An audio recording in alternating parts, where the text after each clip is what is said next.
Assalamualaikum warahmatullahi wabarakatuh. Halo semuanya, kami dari kelompok 5 Pendidikan Biologi A 2020 akan membahas tentang spesiasi, kepunahan, dan penyebaran. Anggota kelompok kami ada Mira Wisdahandayani, Zakiatul Hidayah, Anis Mutia, Aura Jihan Fadilah, dan saya sendiri Sania Rumaisa. Pembahasan pertama yang akan kita bahas adalah spesiasi. Spesiasi merupakan proses pembentukan spesies baru dan berbeda dari spesies sebelumnya melalui proses perkembangbiakan secara natural dalam kerangka evolusi. Jadi, spesiasi adalah jenis spesies baru yang muncul karena satu dan lain dua hal. Namun, hal ini masih menjadi perdebatan bagi ahli biologi dan evolusi.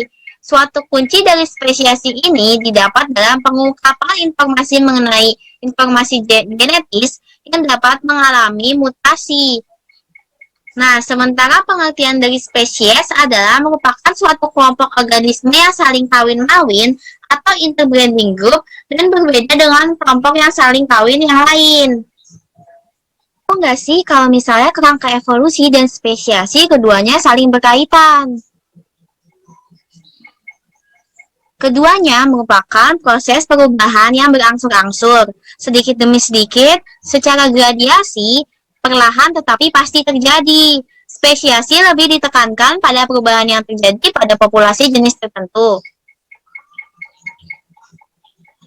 Nah, kecepatan spesiasi maupun kepunahan sebagian tergantung pada ukuran kisaran geografis dari suatu daerah.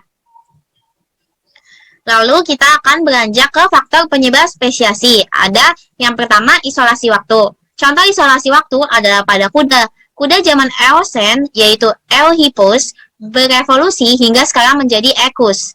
Urutan evolusinya adalah Eohippus, Mesohippus, Meryhippus, Pliohippus, dan Equus. Dari zaman Eocene hingga sekarang, seorang ahli paleontologi menduga telah terjadi 150.000 kali mutasi yang menguntungkan untuk setiap gen kuda.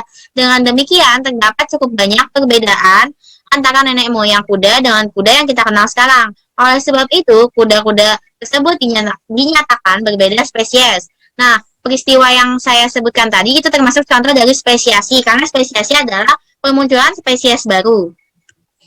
Faktor yang kedua adalah isolasi geografis. Contohnya adalah burung Fringillidae yang mungkin terbawa badai dari pantai Ekuador ke Kepulauan Galapagos.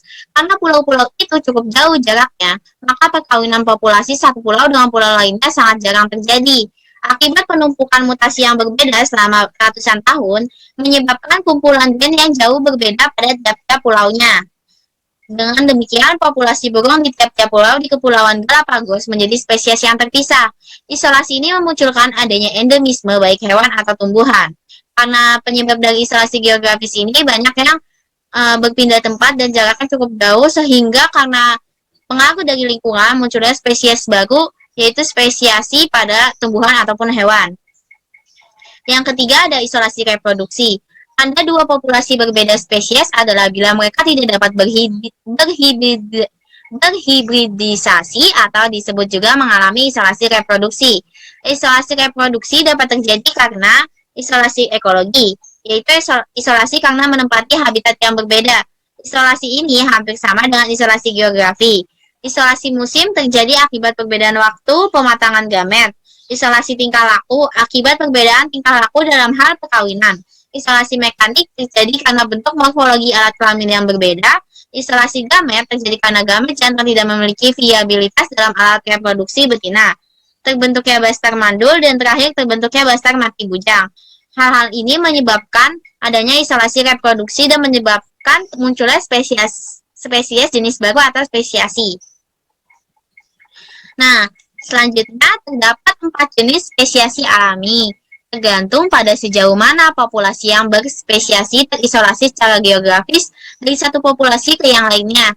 4 jenis spesiasi alami tersebut adalah yang pertama ada spesiasi alopatrik, spesiasi peripatrik, spesiasi parapatrik, dan spesiasi simpatrik.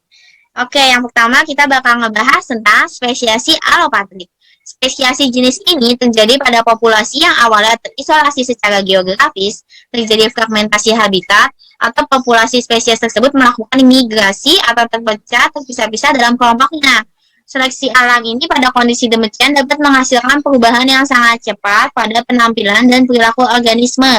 Karena seleksi dan sifat bawaan terjadi perubahan secara bebas pada populasi yang terisolasi. Berikut ada contoh diagram perubahan perpindahan suatu spesies pada daerah tertentu sehingga menyebabkan spesiasi. Yang kedua ada spesiasi simpatrik. Mekanisme spesiasi simpatrik cukup langka karena hanya dengan aliran gen yang sedikit akan menghilangkan perbedaan genetika antara satu bagian populasi dengan bagian populasi lainnya. Secara umum, spesiasi simpatrik pada hewan memerlukan evolusi perbedaan genetika dan terjadinya perkawinan acak. Contohnya pada bebek dan mentok yang berada pada habitat yang sama. Dampak dari mekanisme ini akan membawa isolasi reproduksi. Salah satu jenis spesiasi simpatrik melibatkan perkawinan silang dua spesies yang berkerabat menghasilkan spesies hibrid. Hal ini tidaklah umum terjadi pada hewan karena hewan hibrid biasanya mandul. Nah, berikut ada contoh dari spesiasi simpatrik. Terlihat jelas bahwa di sini ikannya sebenarnya berbeda spesies, tetapi menikah menghasilkan satu spesies baru yang bentuknya hampir mirip dari kedua induk mereka. Nah, yang ketiga ada spesiasi peripatrik.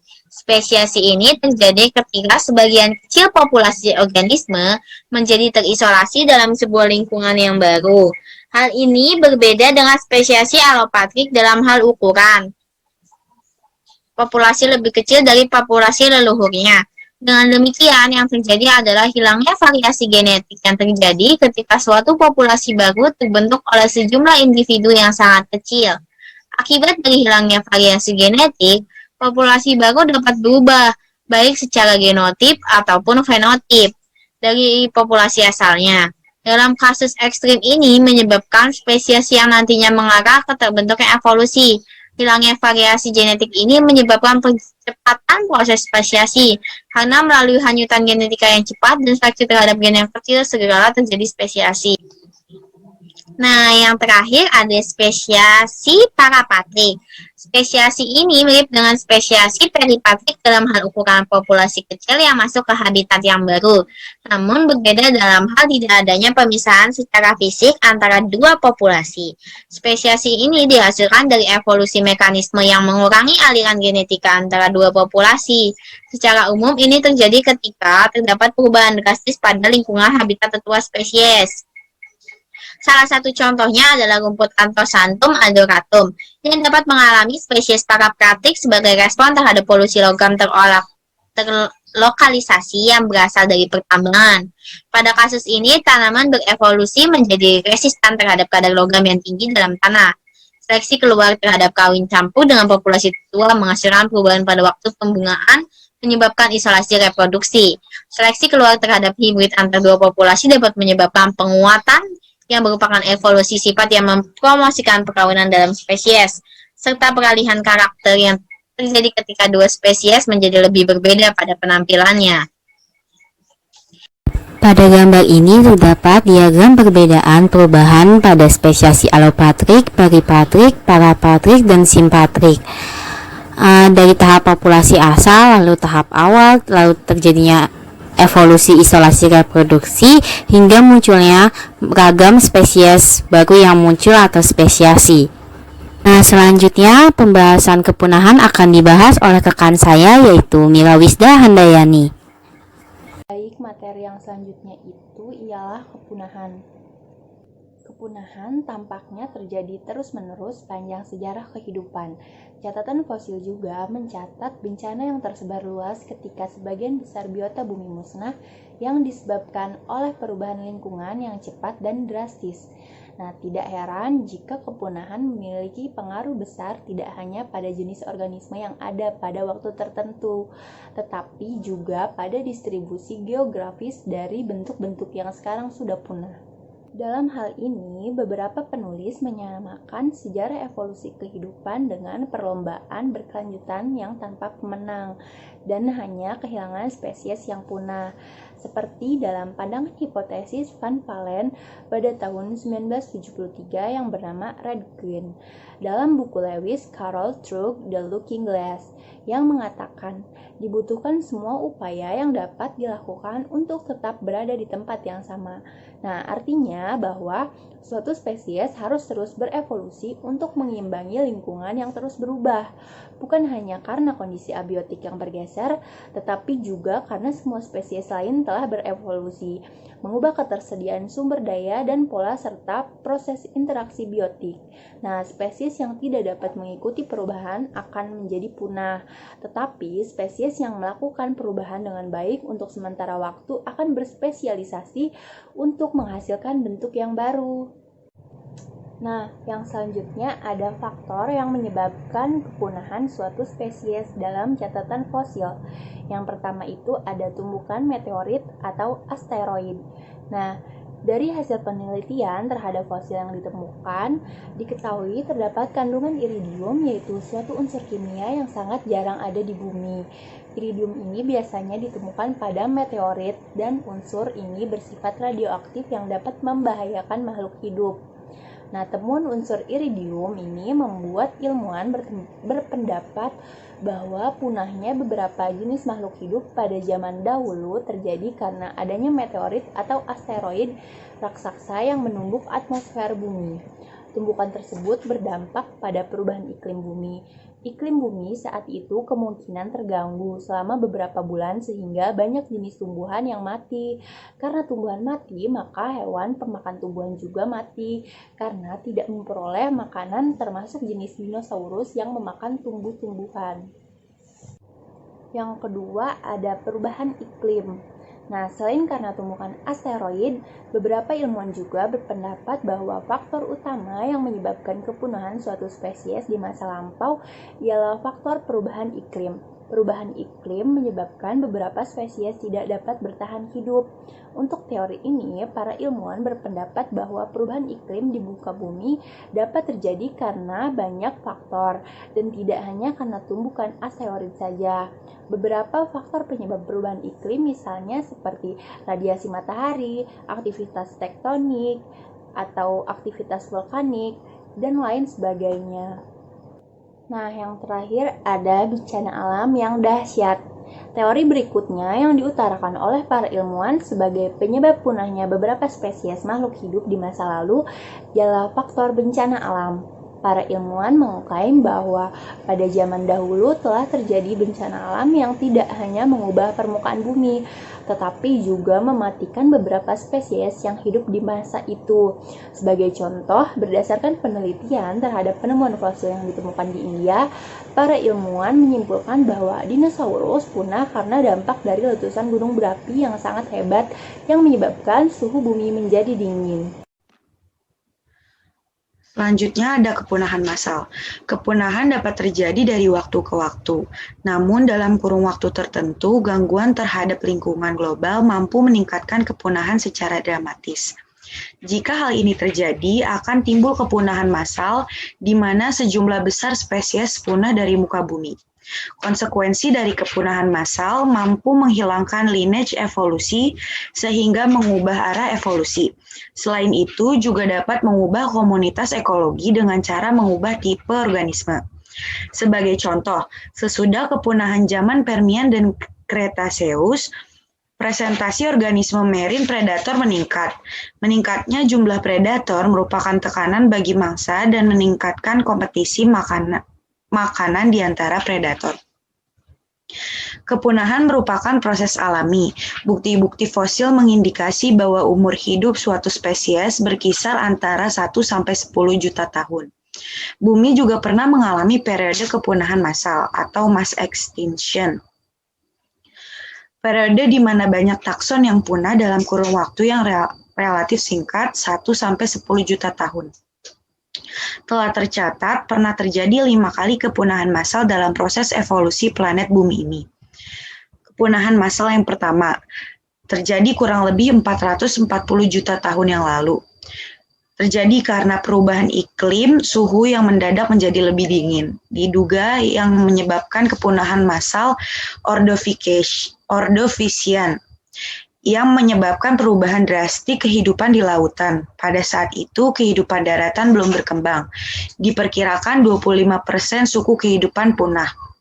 Selanjutnya, kepunahan massal yang kedua, kurang lebih 370 juta tahun lalu. Terjadi pada akhir periode Devonian dan memusnahkan 19 suku. Belum diketahui penyebabnya, lebih diduga karena perubahan iklim. Yang ketiga, kepunahan massal ketiga, kurang lebih 245 juta tahun yang lalu, terjadi pada akhir periode Permian dan diduga merupakan kepunahan massal terbesar yang telah memusnahkan 54% suku.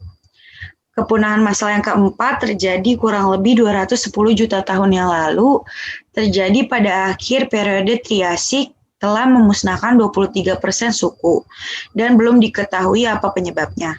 Dan kepunahan massal yang terakhir atau kepunahan massal kelima terjadi kurang lebih 65 juta tahun yang lalu, merupakan kepunahan massal pada akhir Cretaceous, memusnahkan reptil yang mendominasi bumi saat itu, yaitu dinosaurus daratan dan Ammonoidea, sekitar 17% suku. Contoh dari kepunahan yaitu kepunahan dinosaurus.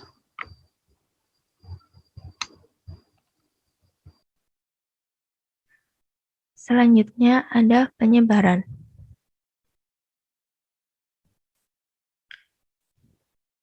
Penyebaran adalah proses ekologis yang melibatkan perpindahan individu atau beberapa individu dari populasi tempat mereka dilahirkan ke lokasi lain atau populasi, di mana mereka akan menetap dan bereproduksi. Penyebaran atau dispersion dan jangkauan penyebaran. Ada 3 mekanisme dari perluasan jangkauan. Yang pertama ada jam dispersal, yang merupakan transit cepat organisme individu melintasi jarak yang jauh, seringkali melintasi medan yang tidak ramah. Jam dispersal membutuhkan waktu yang lebih sedikit daripada rentang hidup individu yang terlibat. Contohnya adalah seekor serangga yang terbawa angin ke laut. Yang kedua ada diffusion. Diffusion adalah pergerakan populasi secara bertahap melintasi medan yang ramah selama beberapa generasi. Spesies yang terus memperluas jangkauannya dapat dikatakan menyebar. Yang ketiga ada secular dispersal, yaitu adanya penyebaran atau pergeseran suatu spesies yang berlangsung sangat lambat. Sedemikian lambatnya sehingga spesies tersebut mengalami perubahan evolusioner pada saat sedang berlangsung. Mekanisme penyebaran itu ada 2, yaitu penyebaran secara aktif dan secara pasif. Penyebaran secara aktif itu adalah apabila organisme dapat menyebar secara aktif dengan bergerak melalui kekuatan dan kemampuannya sendiri. Kemampuan makhluk hidup untuk menyebar secara aktif disebut dengan fragility. Yang kedua ada penyebaran secara pasif. Organisme dapat menyebar karena terbawa oleh agen fisik seperti angin, air, atau organisme hewan lain. Fragility adalah kemampuan suatu organisme untuk menyebar secara pasif, di mana penyebarannya tergantung pada kekuatan di luar organisme yang terkait. Penyebaran jarak jauh yang biasanya mengharuskan organisme bertahan hidup pada periode waktu yang signifikan dalam lingkungan yang sangat berbeda dari habitat aslinya. Lingkungan yang tidak biasa ini dapat berupa penghalang fisik atau biologis yang harus dilintasi oleh organisme.